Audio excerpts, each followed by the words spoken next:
이때 흥선대원군에게 굉장히 솔깃한 제안이 들어옵니다. 죽여! 하고 계속해서 화공을 펼치기 시작합니다. 서양 오랑캐가 침범하는데 싸우지 않는 것은 화친을 하자는 것이요, 화친을 한다는 것은 나라를 팔아먹는 일이다. 네, 안녕하세요. 히스토리아이 채널입니다. 이번 영상은 한국 근대사 시리즈 두 번째 영상입니다. 지난 시간에 흥선대원군의 등장과 그 개혁 정책에 대해서 얘기를 해봤다면, 이번 시간에는 흥선대원군의 통상수교 거부 정책, 병인양요와 신미양요 이야기 짤막하게 해보려고 합니다. 자, 우리 지난 시간에 흥선대원군의 개혁 정책 얘기했죠. 그리고 흥선대원군에게는 개혁가로서의 이미지와 함께 매우 보수적이고 조선의 근대화를 막았던 이미지도 함께 있다라고 얘기를 했던 것 같습니다. 이번에는 그 주제에 대해서 얘기를 해볼 건데요. 흥선대원군 하면은 떠오르시는 단어가 있죠. 바로 쇄국정책입니다. 사실 쇄국이란 말은 이제는 잘 쓰지 않는 말입니다. 왜냐하면 그 당시에 쇄국이란 말 자체가 쓰이지 않았었고 후대에 만들어진 말이기 때문에 쇄국이라는 말보단 통상수교 거부 정책이라는 말이 좀 더 정확할 것 같습니다. 사실 통상수교 거부 정책은 흥선대원군만 라이센스를 가지고 있는 것은 아니었어요. 조선이란 나라 자체가, 조선은 아주 오래전부터 동아시아 국제 질서의 일원이었고요. 동시에 성리학을 숭배하는, 성리학만을 진실이요 성리학만을 진리로 숭상하는 나라였어요. 그런 조선에게 있어서 동아시아 질서에서 한참 벗어나 있는 서양 국가, 그리고 성리학에 대해서는 관심도 없는 웬 이상한 것들만 믿는 것 같은 서양 나라와 교류한다는 것은 그 조선이란 나라의 정체성 자체를 버리는 일이나 마찬가지였습니다. 정체성을 버리는 것뿐만 아니라 아예 사악한 길로 접어드는 것이 아니냐라는 생각까지도 갖게 되는 것이 서양과 교류하는 것이었습니다. 그렇기 때문에 굳이 흥선대원군이 아니라 누가 집권했어도 서양의 통상 요구는 받아들일 수 없는 것이었습니다. 그렇다고 해서 조선이 무조건 서양인들과 아예 눈도 안 마주치고 접촉하지 않았다라는 말은 아닙니다.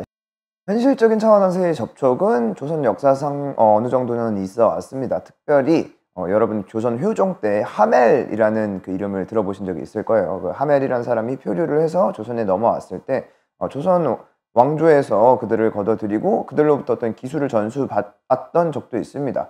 그래서 뭐 서양인들과의 일절 접촉 자체를 금지하진 않았다. 나중에 다시 얘기하겠지만 외국 배들이, 서양 배들이 조선 근처 바다를 항해하다 표류를 할 경우에는 그 조선 배를 또 구조해 주기도 하고 식량을 주기도 하는 등 어느 정도의 접촉은 있어 왔습니다. 그리고 마침 흥선대원군이라는 인물이 집권을 하게 되었을 때는 또 상황이 많이 달라지기도 했습니다. 흥선대원군의 경우는 굉장히 실용적이고 현실적인 측면이 있어요. 물론 다시 말하지만 조선적인 틀 안에서 말입니다. 어쨌든 이 흥선대원군도 당시에 굉장히 혼란스러웠던 그 국제 상황 속에서 조선을 지키기 위해서 서양 국가의 접촉을 고려한 적도 있었어요.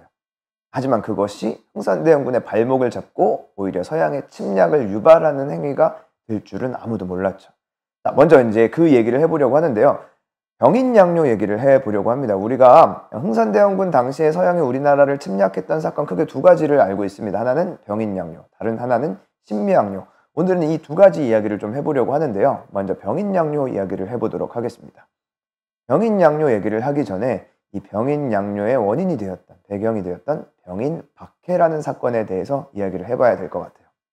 1860년 청나라에선 어떤 일이 일어나느냐? 영국과 프랑스 등을 비롯한 서양 연합군들이 중국 청나라를 침략하는 사건이 일어납니다. 이 사건을 제2차 아편전쟁이라고 합니다. 제1차 아편전쟁에 뒤이은 중국을 침략하기 위한 전쟁이었는데요. 그 속내는, 물론 이제 그 계기 자체는 어떤 외교적인 문제가 있었다, 중국이 먼저 우리에게 시비를 걸었다라는 이야기가 있지만, 사실상 그 속내 자체는 서양인들이 중국으로부터 조금이라도 더 뜯어내고 중국과의 교역을 통해서 이득을 보기 위한 굉장히 흉악한 마음을 가지고 일으킨 전쟁이긴 했습니다. 자, 어쨌든 아편 전쟁에 관한 자세한 이야기는 나중에 기회가 될 때 하면 좋을 것 같고요.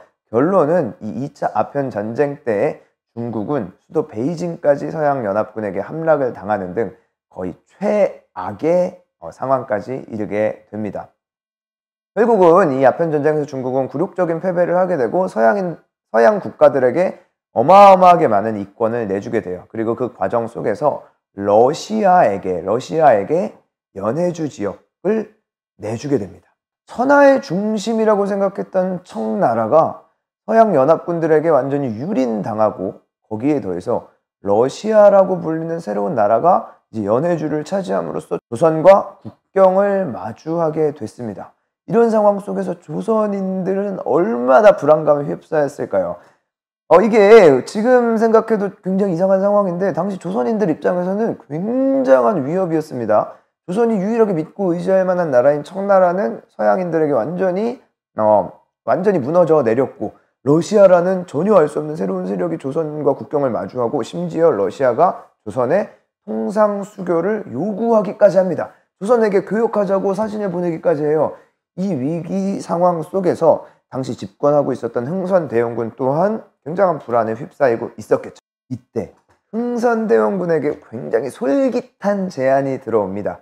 바로 조선에 몰래 숨어 있었던 천주교 외국 신부들과 천주교 신자들이 조선 내에서 천주교 포교 활동만 허용해 준다면은 우리가 프랑스 정부와 조선 정부를 주선을 해가지고 프랑스, 영국과 조선이 동맹을 맺어 러시아를 견제할 수 있게 해주겠다라는 제안을 한 거예요. 사실 말도 안 되는 제안이었습니다. 일단은 조선이 외국 서양 국가와 동맹을 맺는다는 것도 말도 안 됐고, 조선 내에서 천주교 포교 활동을 허용한다는 것도 말도 안 됐어요. 근데 하필이면 이 제안을 받은 인물이 극도로 현실적이고 실용적인 사고를 할 수 있었던 당시 조선의 기준에서는 흥선대원군이었다는 점입니다.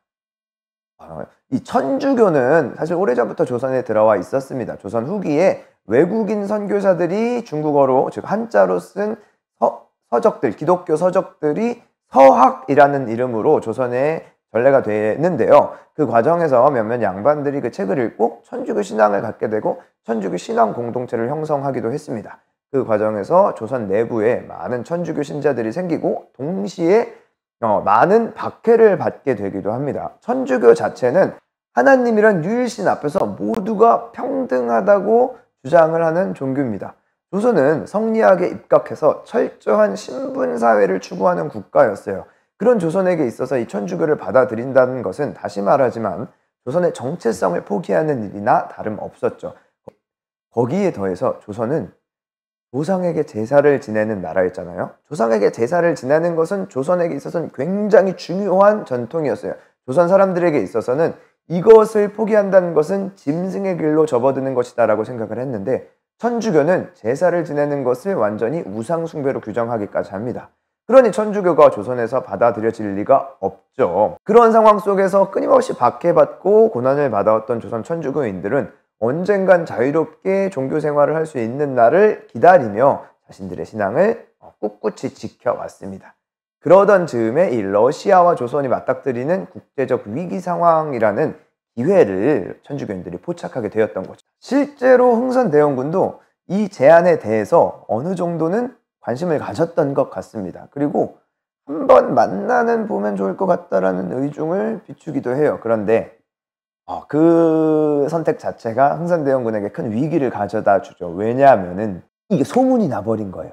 안 그래도 지금 흥선대원군의 그 개혁 정책 때문에 이를 빠득빠득 갈고 있었던 이 양반들이 이 소문을 듣게 되자 또 난리를 치게 되겠죠. 이게 자칫하면은 정말 흥선대원군의 정치적 생명을 끊어놓을 수도 있는 위기였습니다. 흥선대원군은 이 위기 상황을 타개하기 위해서 완전히 노선을 틀어버려요. 어떻게 하냐면은 이 천주교인들을, 자신이 이렇게 물밑 접촉을 하려고 했던 천주교인들을 완전히 싸그리 박해해버리는, 죽여버리려고 하는 방식으로 노선을 바꿔버리죠. 그게 흥선대원군이 살아남는 유일한 길이었다고 생각을 했던 것 같아요. 안 그래도 그 당시에는 아편전쟁 때 서양인들이 중국에서 벌인 악행들로 인해서 조선 내부에서 이 서양과 서양 종교에 대한 인식이 굉장히 악화가 되어 있었기 때문에 그 방법만이 흥선대원군에겐 최선이었다라고 그는 생각을 했던 것 같습니다. 이로 인해서 일어난 사건이 바로 병인 박해입니다. 이 병인 박해 때 정말 많은 천주교인들이 죽었다고 합니다. 수천 명에 달하는 천주교인들이 이 사건 때 죽었다고 하고요. 지금 마포구에 위치한 절두산 성지가 그 수많은 천주교인들이 목숨을 잃었던 장소입니다. 자, 이제 다시 병인 양요 이야기로 돌아가 보도록 하겠습니다. 이 병인박해 때 조선인 천주교 신자들뿐만 아니라 조선에 몰래 숨어 들어와 있었던 프랑스인 천주교 신부들 또한 목숨을 잃게 됩니다. 그리고 이 사실이 중국에 머물고 있었던 프랑스 해군 제독인 로즈 제독에게까지 들어가게 되고요. 로즈 제독은 이 사건을 계기로 조선을 침략하기로 결심합니다. 복수의 성격도 있을 거고 이 일을 통해서 조선과의 통상수교에 물꼬를 트려는 측면도 있었겠죠. 그리고 이 로즈 제독이 침략을 하기 위해서 도착한 곳이 바로 강화도였습니다. 여러분, 강화도 위치는 다들 잘 아시겠지만 이 강화도는 바다와 접해 있는 동시에 한양과도 바로 붙어 있기 때문에 이 강화도만 프랑스 군대가 점령해서 조선을 위협한다면은 조선은 위기감을 느껴서 프랑스에게 항복할 수밖에 없을 것이다 라는 것이 로즈 제독의 계산이었죠. 그리고 로즈 제독은 곧바로 자신의 군대를 이끌고 이 강화도를 침략을 합니다. 로즈 제독이 이끌고 간 프랑스 함대의 규모 자체는 사실 그렇게 크지 않았습니다. 그러나 그들이 가지고 있었던 무기는 굉장히 우수했죠. 이미 그때 당시 프랑스, 영국과 같은 나라들은 산업혁명을 통해서 어마어마한 무기 체계를 갖추게 되었으니까요. 반면 그들에게 대항하는 조선군의 군대는 상대적으로 볼품 없었습니다. 조선군이 썼던 화승총 자체도 프랑스군이 썼던 총들에 비해서 성능이 매우 떨어졌었죠.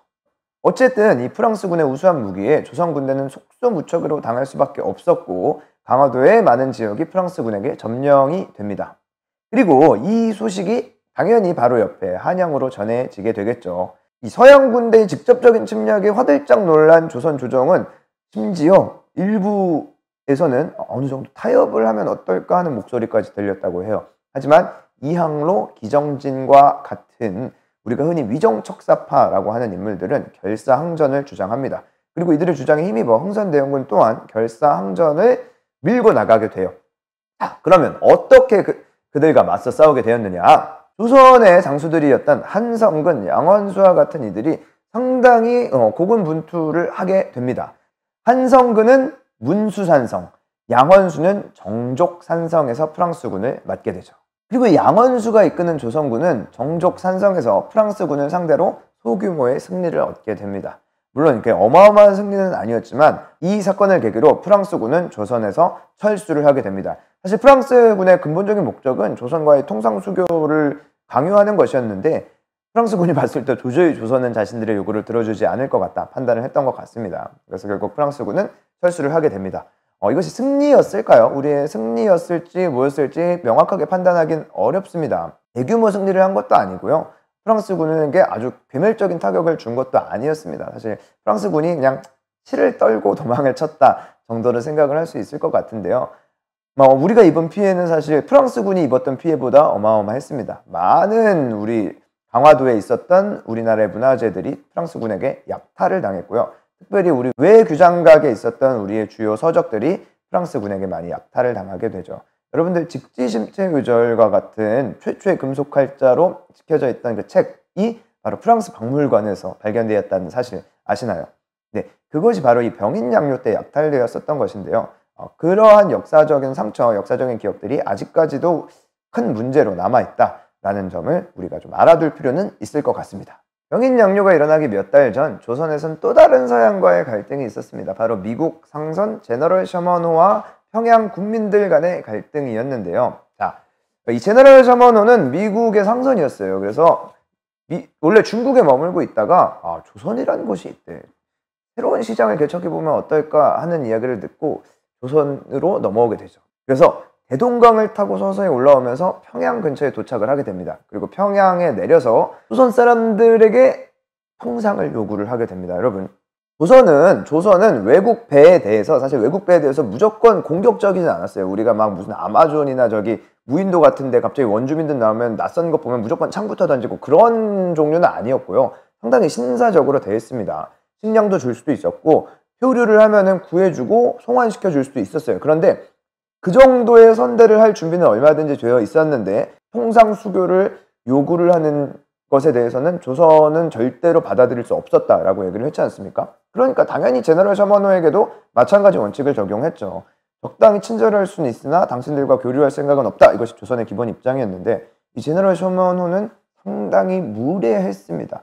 어떻게 무례했냐면은 조선을 협박하려고 들었어요.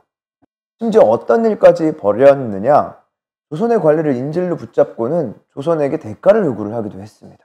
정말 말도 안 되는 짓거리죠. 자, 이러한 제너럴 셔먼호 선원들의 굉장히 무례하고 굉장히 어떻게 보면 야만적인 행동에 분개한 평양성의 관리들과 조선 민간인들은 그들에게 엄한 징계를 내릴 것을, 즉 복수할 것을 다짐을 하게 됩니다. 그리고 그들과 맞서 싸우게 돼요. 근데 문제가 있습니다. 조선군이 아무리 제너럴 셔먼호를 공격해도 제너럴 셔먼호가 끄떡도 안 한다는 거예요. 그만큼 기술력의 차이가 어마어마했다는 거죠. 자, 어쨌든 되든 안 되든 평양성의 군인들과 이 민간인들은 계속해서 제너럴 셔먼호를 공격해요. 야, 죽여 하고 계속해서 화공을 펼치기 시작합니다. 그러니까 제너럴 셔먼호도 어떻게 이렇게 대동강에서 쏙쏙쏙 피해 가려고 노력을 했겠죠. 워낙 좋은 배니까. 그런데 대동강 모래톱에 걸려버리고 맙니다. 이제 옴짝달싹 못하게 되는 거예요. 결국 그때를 이용해서 평양 군민이 모든 힘을 동원해서 그들을 공격을 합니다. 아무리 우수한 배와 선원들이라도 뭐 그런 상황 속에서는 어쩔 수 없었겠죠. 그래서 결국 제너럴 셔먼호는 불에 타버리게 되고 그 선원들도 모두 죽음을 맞이하게 됩니다. 그리고 이 사건을 계기로, 제너럴 셔먼호 사건을 계기로 신미양요라는 사건이 일어나게 됩니다. 청나라에 머물고 있었던 미군들은 이 소식을 접하게 되면서, 제너럴 셔먼호의 사건의 소식을 접하게 되면서 이를 계기로 또 조선을 침략하고 조선에게 통상수교를 요구할 것을 결심을 하게 됩니다. 그리고 프랑스와 마찬가지로 강화도를 공격하게 되죠. 프랑스 때와 비슷한 상황이에요. 조선군들은 정말 열심히 미군에게 맞서 싸웠지만 이 화력에서 차이가 나서 도저히 미군을 당해낼 재간이 없었습니다. 그래서 초지진이 함락을 당하게 되고 그 다음에 이어서 덕진진까지 함락을 당하게 됩니다. 그리고 광성보에서 어제연 장군과 300여 명의 조선 군인들이 그리고 민간인들까지 합사해서 목숨을 걸고 그들을 막아내려고 합니다마는 결국은 어제연 장군을 포함한 대부분의 조선군과 민간인들이 그곳에서 전사를 하게 되죠. 여러분, 그 미스터 선샤인 1화를 보시면은 그 신미양요 장면이 나옵니다. 저작권 때문에 영상을 올려드릴 수는 없지만 상당히 감동적인 장면이에요. 한번 보셨으면 좋겠어요. 실제로 그 전투에 참여했던 미군들도 이렇게 기록을 했습니다. 완전히 전력차가 어마어마했기 때문에 미군들은 그렇게 큰 힘을 들이지는 않았겠지만 이렇게 목숨을 걸고 싸우는 군인들은 처음 봤다. 정말 어마어마한 애국이고 충정이다라는 기록을 남긴 것을 보면은 그만큼 조선이라는 자신들의 나라를 지키기 위해서 애썼던 우리 조상들을 모습을 우리가 기억을 해볼 필요는 있을 것 같습니다. 자, 어쨌든 미군도 얘네들은 도저히 안 되겠다, 얘네들이랑은 말이 안 통하겠다라는 결론을 내리게 되고요. 조선에서 철수하게 됩니다. 사실 이 프랑스군과 미군이 철수하게 된 것은 조선이 격렬하게 저항한 것, 우리 조상들의 격렬한 저항과 항전이 중요한 계기가 되긴 했지만 또 한편으로는 사실 그들의 시야에 조선은 그렇게 중요하지는 않았습니다. 왜냐하면 우리 바로 옆에 있는 중국이 워낙 노다지라 가지고 그 중국만 열심히 파고 들어가도 너무너무 얻을 것이 많았어요. 그러니까 굳이 조선이라는 나라에 큰 관심을 갖지는 않았던 것이죠. 자, 두 차례 양요, 즉 양인들이 일으킨 소요, 이 양인들이 일으킨 소란 이후에 조선에서는 흥선대원군을 중심으로 한 조선은 더더욱 강력하게 서양인들과의 화친, 서양인들과의 교역을 금지합니다. 어쩔 수가 없는 일이죠. 그러한 침략을 받았으니까 이 서양인들이 얼마나 극악무도한 자들인지 더욱더 깊이 생각을 하게 됐겠어요. 그래서 흥선대원군은 종로거리를 시작으로 전국에 척화비를 세우게 됩니다. 자, 척화비의 내용은 서양 오랑캐가 침범하는데 싸우지 않는 것은 화친을 하자는 것이요, 화친을 한다는 것은 나라를 팔아먹는 일이다 라는 문구가 적힌 서양과의 결사항전, 절대 그들과 교역하지 않겠다라는 의지를 담은 조선의 의지의 표현이었다라고 할 수 있겠습니다. 네, 이것으로 흥선대원군 이야기를 좀 마무리해 보려고 하는데요. 제가 앞서서 말씀드렸듯이 흥선대원군은 굉장히 파격적인 인물이었으나 어디까지나 조선의 틀 안에 머물러 있었던 인물이다 라고 얘기를 했습니다. 저는 이 말이 정말 흥선대원군에 대한 적절한 평가라고 개인적으로 생각을 합니다. 말씀드렸듯이 흥선대원군은 사실 굉장한 파격을 여러 번 보여줬어요. 당시 쉽지 않았던 개혁 정책들을 탱크처럼 밀고 갔고요. 문치주의의 틀에 갇혀 있었던, 학문에 열중하고 철저하게 예법을 지키는 것에만 집중하고 있었던 조선 사대부들의 생각을 뛰어넘어서 부국 강병, 조선도 학문만 열심히 하는 나라가 아니라 강한 나라가 될 수 있다라는 사고를 한 것은 흥선대원군이 얼마나 파격적인 인물인가를 우리가 한번 생각해 볼 수 있게 하는 대목입니다. 그러나 그 파격도 결국은 조선의 틀에 머물렀다. 서양과 교류하는 것까지는 가지 못했던 것이죠. 근데 이것은 흥선대원군을 탓할 일인가 하는 의문은 듭니다. 왜? 지금 우리가 생각할 때는 하루라도 빨리 서양과 교역을 해서 서양의 선진 문물을 받아들였으면 우리나라가 조금은 더 시련을 적게 겪지 않았을까라는 생각을 할 수 있긴 했지만 한 번쯤은 우리가 그 조선인들의 입장에서 생각을 해볼 필요는 있을 것 같습니다. 첫 번째로 조선인들은 이 서양인들의 좋은 모습보다는 극악무도한 모습을 더 많이 봤죠. 바로 옆 나라인 청나라가 그들에게 정말 조금의 자비도 받지 못한 채 유린당했던 모습을 지켜봤어야 했고, 또 그들이 조선에 와서 했던 짓들, 조선을 호시탐탐 노렸던 그러한 모습들만 지켜봤기 때문에 서양에 대해서 호의적인 시각을 갖기는 굉장히 어려웠을 겁니다. 그리고 500년 동안 조선을 유지하게 하였던 기존의 시스템과 체제를 쉽게 포기할 수는 없었겠죠. 그러한 여러 가지 요소들이 겹쳐서 결국은 조선이 굉장히 늦게 서양의 문을 여는 이런 일이 발생을 했던 것 같습니다. 다음 시간에는 서양도 아니고 그렇다고 이 기존의 동아시아도 아닌 일본이라는 존재에게 조선이 결국은 개항을 하게 되는 그 일에 대해서 한번 이야기를 나눠보도록 하겠습니다. 오늘은 여기까지입니다.